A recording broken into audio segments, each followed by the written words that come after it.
ஷயாமிடமிருந்து வந்த அந்த ஒரு போன் கால்மதியின் வாழ்க்கையையே தலைகீழாக மாற்றப் போகிறது என்பதை அந்த நிமிடத்தில் அவளே கூட உணரவில்லை. வழக்கம் போல ஒரு சாதாரண விஷயத்தை பற்றி பேசுவதற்காகத்தான் ஷயாம் அழைத்திருப்பார் என்று நினைத்த மதி அமைதியாக போனை எடுத்தாள். ஆனால் மறுபக்கத்திலிருந்து ஷயாம் கூறிய செய்தி அவளை அதிர்ச்சியில் ஆழ்த்தியது. கவிதாவுக்கு இன்னும் 2 நாட்களில் திருமணம் நடைபெறப் போகிறது என்று அவர் கூறியவுடன் மதிக்கு நம்ப முடியவில்லை. படிப்பை கூட முழுமையாக முடிக்காத ஒரு பெண்ணுக்கு இவ்வளவு அவசரமாக திருமணம் நடத்த என்ன காரணம் என்று அவள் குழம்பிப் போனாள். முதலில் ஷயாமும் கவிதாவும் திருமணம் செய்து கொள்ளப் போகிறார்கள் என்று நினைத்த மதி, அப்படியா என்று ஆச்சரியத்துடன் கேட்டாள். ஆனால் ஷயாம் உடனே அதை மறுத்து, கவிதாவுக்கும் அவளது உறவினரான ஒரு இளைஞனுக்கும் திருமணம் ஏற்பாடு செய்யப்பட்டுள்ளதாக சொன்னார். அந்த செய்தியை கேட்டு மதியின் மனம் மேலும் பதறியது. ஏற்கனவே கவிதாவின் வாழ்க்கையில் எத்தனை பிரச்சனைகள் நடந்தன என்பதையும் அவள் எவ்வளவு கனவுகளோடு படித்து வந்தாள் என்பதையும் மதி நன்றாக அறிந்திருந்தாள். அப்படி இருக்கும்போது திடீரென திருமணம் என்ற செய்தி அவளுக்கு ஏதோ பெரிய தவறு நடக்குது என்ற உணர்வை கொடுத்தது. ஷயாம் தொடர்ந்து பேசிக்கொண்டே இருந்தார். இந்த விஷயம் கூட அவருக்கு நேரடியாக தெரியவில்லை என்றும் வேறு ஒருவரின் வாயிலாகத்தான் அறிந்ததாகவும் கூறினார்.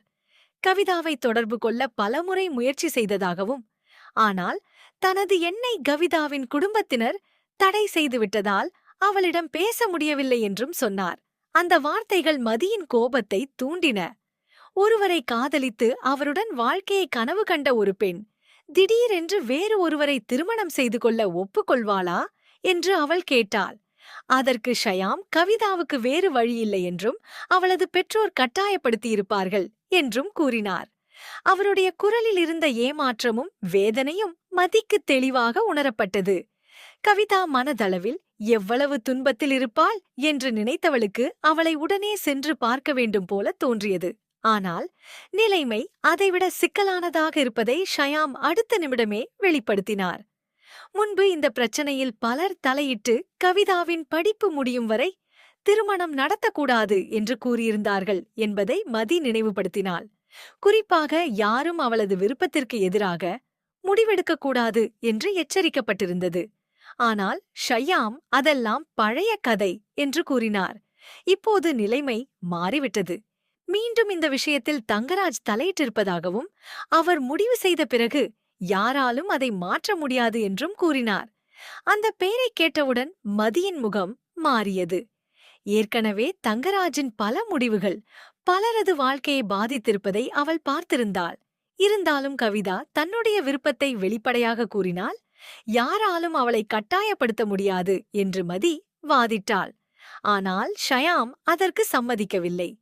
பெரியவர்கள் தீர்மானித்த சூழலில் ஒரு இளம்பெண் எவ்வளவு போராட முடியும் என்று அவர் கேட்டார். அந்த கேள்விக்கு மதியிடம் பதில் இல்லை. அந்த உரையாடல் அங்கேயே முடிந்திருக்கலாம். ஆனால் ஷயாம் திடீரென மதியின் வாழ்க்கையை பற்றிய விஷயத்தை எடுத்து காட்டினார். தங்கராஜை எதிர்க்க முடியாது என்று கூறும்போது அதற்கான உதாரணமாக மதியின் வேலையை குறிப்பிட்டார். மதிக்கு புரியவில்லை. தன்னுடைய வேலை போனதுக்கும் தங்கராஜுக்கும் என்ன சம்பந்தம் என்று அவள் கேட்டாள். அதற்கு ஷயாம் அமைதியாக இருந்தாலும் மிகவும் உறுதியாக பேசினார். தங்கராஜ் காரணமாகத்தான் அவளது வேலை பறிக்கப்பட்டது என்று கூறினார். அந்த வார்த்தை மதியின் மனதை குத்தியது. இதுவரை அவள் பல காரணங்களை நினைத்திருந்தாள். நிர்வாகத்தின் முடிவு என்று நம்பியிருந்தாள். தன்னுடைய திறமையில் ஏதோ குறை இருந்திருக்கலாம் என்றும் எண்ணியிருந்தாள். ஆனால் இதற்கு பின்னால் தங்கராஜ் இருப்பார் என்று ஒரு கணமும் நினைக்கவில்லை. அதனால் ஷயாமிடம் முழு உண்மையையும் சொல்லும்படி அவள் வற்புறுத்தினாள். ஷயாம் மெதுவாக நடந்ததை விவரிக்கத் தொடங்கினார். சில நாட்களுக்கு முன்பு தங்கராஜ் கல்லூரிக்கு வந்திருந்தார். அவர் ஒரு நிர்வாகக் குழு உறுப்பினர் என்பதால் அது சாதாரண வருகை என்று முதலில் நினைத்திருந்தார். ஆனால் அன்றைய தினம் மதி நிரந்தர நியமனம் பெறுவது குறித்து முக்கியமான முடிவு எடுக்கப்படவிருந்தது. அதே நேரத்தில் ஷயாம் ஒரு கோப்பை கொடுக்க நிர்வாக அலுவலகத்துக்குள் சென்றபோது தங்கராஜ் பேசிக் கொண்டிருந்ததை கேட்க நேர்ந்தது. அப்போது மதி வேலைக்கு செல்ல வேண்டிய அவசியமில்லை என்றும் அவள் வீட்டை கவனித்துக் கொண்டாலே போதும் என்றும் குடும்பத்துக்கு அவளது சம்பளம் தேவையில்லை என்றும் தங்கராஜ் கூறியிருந்தார்.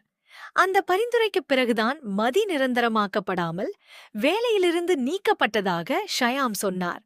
ஒவ்வொரு வார்த்தையும் மதியின் இதயத்தில் தீப்பொறி போல விழுந்தது. இதுவரை தன் மீது நடந்த அநீதியை அறியாமல் வாழ்ந்து வந்தேன் என்று மதி நினைத்தாள். அவளது கண்களில் கண்ணீர் திரண்டது. அதே நேரத்தில் கோபமும் எழுந்தது. தன்னுடைய வாழ்க்கையை பற்றிய முடிவை எடுக்க தங்கராஜுக்கு யார் உரிமை கொடுத்தார்கள் என்று அவள் எண்ணினாள். தனது வேலையை அவள் எவ்வளவு நேசித்தாள் என்பதையும், மாணவர்களுடன் கழித்த ஒவ்வொரு நாளும் எவ்வளவு மகிழ்ச்சியை கொடுத்தது என்பதையும் நினைத்தாள்.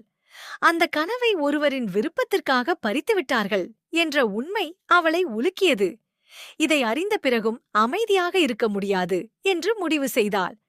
ஷையாமிடம் பேச்சை முடித்தவுடன் அவள் உடனே வீட்டை நோக்கி கிளம்பினாள். அவளது நடை வேகமாக இருந்தது. மனதில் ஓடிய எண்ணங்கள் இன்னும் வேகமாக இருந்தன. வீட்டிற்கு வந்தவுடன் ராஜலட்சுமி வழக்கம் போல நக்கலாக பேசத் தொடங்கினார். வேலை இல்லாமல் வீட்டில் இருப்பவளுக்கு இப்போது எங்கே அவசரம் என்று கேள்வி எழுப்பினார். ஆனால் அந்த நாள் மதி முந்தைய மதி இல்லை. அவள் அமைதியாகவும் உறுதியாகவும் பதில் கூறினாள். தனது வாழ்க்கையை பாதித்தவருக்கு பதில் சொல்லச் செல்லப் போகிறேன் என்று கூறினாள். அந்த பதில் ராஜலட்சுமிக்கு எதிர்பாராததாக இருந்தது. அவர் ஏதாவது மேலும் பேச நினைத்தார். ஆனால் மதி அனுமதி கேட்காமல் வெளியே சென்று விட்டாள். அந்த காட்சியை பார்த்த மலர் மதி செய்தது சரிதான் என்று கூறினாள். மரியாதை கிடைக்காத இடத்தில் அதே அளவில்தான் பதில் கிடைக்கும் என்று அவள் சொன்னபோது ராஜலட்சுமி பேச முடியாமல் நின்றார். மலர் கூட இப்படி எதிர்த்து பேச ஆரம்பித்திருப்பது அவருக்கு அதிர்ச்சியாக இருந்தது.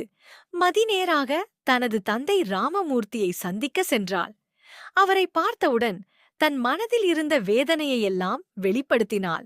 வேலை என்பது வெறும் சம்பளத்திற்காக அல்ல, அது தனது சுயமரியாதை என்றும் கூறினாள். மாணவர்களுக்கு பாடம் நடத்துவது தனது உயிரோடு கலந்த மகிழ்ச்சி என்றும் சொன்னாள். ஆனால் அந்த மகிழ்ச்சியை கூட தன்னிடமிருந்து பறித்து விட்டார்கள் என்று அழுதாள். திருமணம் வேண்டாம் என்று பலமுறை கூறியிருந்தாலும் யாரும் கேட்கவில்லை என்றும், இப்போது தனது சுதந்திரமும் போய்விட்டது என்றும் வருத்தப்பட்டாள். மகளின் கண்ணீரை பார்த்த ராமமூர்த்தியின் மனம் உடைந்தது. இதுவரை பொறுமையாக இருக்கச் சொன்ன அவர் கூட இப்போது அமைதியாக இருக்க முடியவில்லை. ராமமூர்த்தியின் கண்களில் கோபம் தெரிந்தது. தனது மகளின் வாழ்க்கை இவ்வளவு பாதிக்கப்பட்டிருக்கும் போது தானோ கடன் மற்றும் வேலை பற்றியே யோசித்துக் கொண்டிருந்தேன் என்று அவருக்கு குற்ற உணர்வு ஏற்பட்டது. உடனே மதியை அழைத்துக் கொண்டு தங்கராஜின் வீட்டுக்கு சென்றார். அங்கு சென்றதும் தங்கராஜ் வழக்கம் போல சிரித்த முகத்துடன் அவர்களை வரவேற்றார். ஆனால் ராமமூர்த்தியின் முகத்தை பார்த்தவுடன் ஏதோ பிரச்சனை இருப்பதை உணர்ந்தார். இருந்தாலும் வெளிப்படையாக எதையும் காட்டாமல் நக்கலாக பேசினார். ரேவதி மரியாதையுடன் வரவேற்று காப்பி கொண்டு வர முயன்றார். ஆனால் ராமமூர்த்தி அதை மறுத்துவிட்டார். இன்று மரியாதைக்காக வரவில்லை, உண்மையை கேட்க வந்திருக்கிறேன் என்று அவர் கூறிய விதமே அங்கிருந்த சூழ்நிலையை மாற்றியது. தங்கராஜ் முதலில் அமைதியாக கேட்டுக்கொண்டிருந்தார். ஆனால் ராமமூர்த்தி நேரடியாக மதியின் வேலை பற்றி கேள்வி எழுப்பியவுடன் அவரது முகத்தில் இருந்த சிரிப்பு மங்கியது. தனது மகள் வேலைக்கு செல்வதை ஏன் தடுத்தீர்கள் என்று ராமமூர்த்தி கேட்டார். அவள் ஆசிரியையாக பணிபுரிவதை எவ்வளவு விரும்பினாள் என்பதை விவரித்தார். அந்த வேலையை நிறுத்தச் சொல்ல உங்களுக்கு என்ன உரிமை என்று கேட்டார். ரேவதி கூட அதிர்ச்சியடைந்தார். தங்கராஜ் இதுபோன்ற செயலில் ஈடுபட்டிருக்கலாம் என்று அவர் கூட நினைக்கவில்லை. ராமமூர்த்தி பேசிக்கொண்டே இருந்தார். கடனை திருப்பி செலுத்த முடியாத தனது இயலாமையை பயன்படுத்தி மகளின் வாழ்க்கையில் தலையிட்டதாக குற்றம் சாட்டினார். ஒவ்வொரு வார்த்தையும் அங்கிருந்த அமைதியை உடைத்தது. தங்கராஜ் இறுதியில் கோபமடைந்தார். ராமமூர்த்தி தனது நிறுவனத்தில் வேலை பார்க்கும் ஊழியர் என்பதை நினைவுபடுத்தினார். அந்த அளவுக்கு தைரியமாக பேசக்கூடாது என்று எச்சரித்தார். ஆனால் அந்த நாளில் ராமமூர்த்தி பயப்படவில்லை. இதுவரை பணியாளராக இருந்தேன், ஆனால் இன்றைக்கு ஒரு தந்தையாக பேசுகிறேன் என்று அவர் கூறினார். கடன் இருக்கலாம், வேலை இருக்கலாம், ஆனால் மகளின் வாழ்க்கையை யாருக்கும் அடமானம் வைக்க மாட்டேன் என்று உறுதியாக சொன்னார். 1 மாத கால அவகாசம் கொடுத்தால் முழு கடனையும் திருப்பி செலுத்தி விடுவேன் என்றும் தெரிவித்தார். அதற்காக தனது மகளின் கனவுகளை அழிக்க யாருக்கும் உரிமை இல்லை என்று கூறினார். அந்த வார்த்தைகள் மதியின் மனதில் பெருமையை ஏற்படுத்தின. இதுவரை தலைகுனிந்து நின்றிருந்த மதி அப்போது நிமிர்ந்து பார்த்தாள். தன்னுடைய தந்தை முதன்முறையாக தனது பக்கத்தில் நின்று பேசுவதை பார்த்தபோது அவளது கண்களில் கண்ணீர் வந்தது. ஆனால் அது வேதனையின் கண்ணீர் அல்ல, நம்பிக்கையின் கண்ணீர். தங்கராஜ் என்ன நினைத்தாலும் இனி தன் வாழ்க்கைக்காக போராட வேண்டும் என்று அவள் முடிவு செய்தாள். இதுவரை அமைதியாக இருந்தது தவறு என்று புரிந்தது. ஒருவரின் முடிவால் தனது கனவுகள் முடிவடையக் கூடாது என்று அவள் எண்ணினாள். அந்த உணர்வே அவளுக்கு புதிய தைரியத்தை கொடுத்தது. அங்கே நின்றிருந்த ரேவதிக்கும் இந்த சம்பவம் பெரிய அதிர்ச்சியாக இருந்தது. குடும்பத்தின் பேரில் எடுக்கப்பட்ட சில முடிவுகள் உண்மையில் எவ்வளவு பேரை காயப்படுத்தியிருக்கின்றன என்பதை அவர் உணர ஆரம்பித்தார். மதியின் வேதனை உண்மையானது என்பதை அவர் புரிந்து கொண்டார். அதே நேரத்தில் தங்கராஜின் பிடிவாதமும் அவருக்கு தெரிந்ததே. இந்த மோதல் இங்கேயே முடிவடையாது என்று அவர் உணர்ந்தார். ஏனெனில் இது வெறும் வேலை பற்றிய பிரச்சனை அல்ல. இது ஒரு பெண்ணின் சுயமரியாதை, சுதந்திரம் மற்றும் வாழ்க்கையை பற்றிய போராட்டமாக மாறியிருந்தது. தங்கராஜ் வெளியில் அமைதியாக இருந்தாலும் உள்ளுக்குள் கொதித்துக் கொண்டிருந்தார். ராமமூர்த்தி தனது முன்னால் இவ்வாறு பேசுவார் என்று அவர் எதிர்பார்க்கவில்லை. குறிப்பாக கடனை அடைத்து உறவை முறித்துக் கொள்ள தயாராக இருப்பார் என்று நினைக்கவில்லை.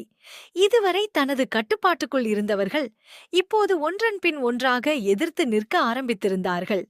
மதி, மலர், ராமமூர்த்தி என அனைவரும் மாறிக்கொண்டிருந்தனர். அந்த மாற்றம் அவருக்கு அச்சத்தை ஏற்படுத்தியது. இருந்தாலும் அதை வெளியில் காட்டாமல் அமைதியாக இருந்தார். வீட்டை விட்டு வெளியே வந்த பிறகு மதி ஆழமாக மூச்சை விட்டாள். பல நாட்களாக மனதிலிருந்த பாரம் கொஞ்சம் குறைந்தது போல உணர்ந்தாள். பிரச்சனை இன்னும் முடிவடையவில்லை. வேலை